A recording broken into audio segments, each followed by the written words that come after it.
Dear students, నా పేరు STP Kodandapani. మన సంస్కృత పాఠాలు యూట్యూబ్ ఛానల్కి స్వాగతం. ఈరోజు ఇంటర్మీడియట్ ఫస్ట్ ఇయర్లో సంధులు 12, 13 రోమన్ నెంబర్లో ఉన్నటువంటి సంధుల్లో మొదటిదైనటువంటి సవర్ణ దీర్ఘ సంధిని మీకు నేర్పిస్తాను. ముందుగా సూత్రం చూద్దాం. సవర్ణ దీర్ఘ సంధికి సూత్రం ఏంటంటే అకహ సవర్ణే దీర్ఘ. అకహ సవర్ణే దీర్ఘ అంటే మహేశ్వర సూత్రం ప్రకారంగా, అంటే మహేశ్వరుని యొక్క సూత్రం ప్రకారంగా, అంటే అక్షరాలన్నీ కూడా మహేశ్వరుని యొక్క ఢమరకం నుంచి పుట్టే. ఆ విధంగా సూత్రం కనుక తీసుకున్నట్లయితే అకహ సవర్ణే దీర్ఘ అంటే అకహ అంటే ఆ ఈ ఊరులకు, సవర్ణే అవే అచ్చులు కనుక పరమైనట్టయితే దీర్ఘ స్యాత్ అంటే వాటికి దీర్ఘం వస్తుంది. ఇప్పుడు ఉదాహరణలు చూద్దాం. పరమ ప్లస్ అర్ధ పరమార్ధ.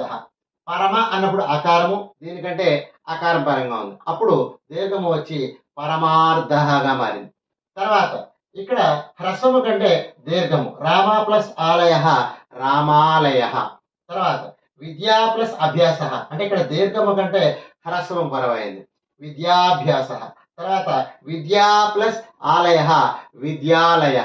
అంటే అకారానికి అకారం పరమైన, అకారానికి ఆకారం పరమైన, ఆకారానికి ఆకారం పరమైన, ఆకారానికి ఆకారం పరమైన వచ్చేది దీర్ఘమే. ఉదాహరణలు మళ్ళీ చూస్తే పరమ ప్లస్ అర్ధ పరమార్ధ, రామ ప్లస్ ఆలయ రామాలయ, విద్యా ప్లస్ అభ్యాస విద్యాభ్యాస, విద్యా ప్లస్ ఆలయ విద్యాలయ. ఇప్పుడు అకారంతో వచ్చేటటువంటి దీర్ఘానికి ఈ 4 ఉదాహరణలు. తర్వాత ఇకారంతో వచ్చేటటువంటి ఉదాహరణలు. కపి ప్లస్ ఇంద్ర కపీంద్ర, కపి ప్లస్ ఇంద్ర కపీంద్ర. తర్వాత కవి ప్లస్ ఈశ్వర కవీశ్వర, మహీ ప్లస్ ఇంద్ర మహీంద్ర, వాణి ప్లస్ ఈశ వాణీశ. అంటే ఇకారము కంటే ఇకారం పరమైన, ఇకారము కంటే ఈకారం పరమైన, ఈకారము కంటే ఇకారం పరమైన, ఈకారము కంటే ఈకారం పరమైన వచ్చేది దీర్ఘమే, ఈకారమే వస్తుంది. కపి ప్లస్ ఇంద్ర కపీంద్ర, కవి ప్లస్ ఈశ్వర కవీశ్వర, మహీ ప్లస్ ఇంద్ర మహీంద్ర, వాణి ప్లస్ ఈశ వాణీశ. ఇవి ఇకారము దీర్ఘం రావడానికి ఉదాహరణలు.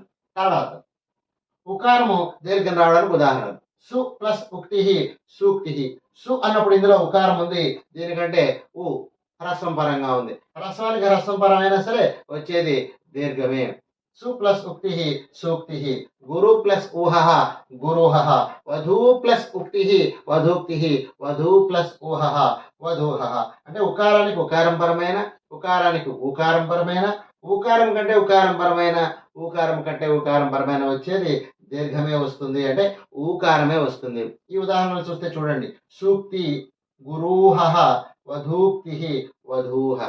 ఇంకా 4వ ఉదాహరణ ఏమిటి అంటే పితృ ప్లస్ రుణం పితృగుణం. పితృ అన్నప్పుడు ఇక్కడ అరుకారం ఉంది, ఈ అరుకారం కంటే మళ్ళీ అరుకారం పరంగా ఉంది, అప్పుడు రుకారం కంటే రుకారం పరం అయితే వచ్చేది దీర్ఘం వచ్చి పితృ ప్లస్ రుణం పితృగుణంగా మారుతుంది. అంటే ఈ మొట్టమొదట చెప్పుకునేటటువంటి ఈ సంధిలో ఉదాహరణలు 2 వస్తాయండి. ఒకటి విభజించి వస్తాయి, ఒకటి కలిపి వస్తాయి. 12వ ప్రశ్నలోంచి కలిపి ఇచ్చినటువంటి ఉదాహరణలు ఉంటాయి, 13వ ప్రశ్నకి విభజించి ఇచ్చినటువంటి ఉదాహరణలు ఉంటాయి. అంటే కలిపి ఇచ్చినటువంటి ఉదాహరణలను విభజించి రాయాలి, విభజించి ఇచ్చినటువంటి ఉదాహరణలను కలిపి రాయాలి. అంటే ఇందులో ఖచ్చితంగా ఒక విభజించినటువంటి ఉదాహరణ, ఒక కలిపినటువంటి ఉదాహరణ, మొత్తం 4 మార్కులు ఈ సవర్ణ దీర్ఘ సంధి నుంచి విద్యార్థులకు వస్తాయి.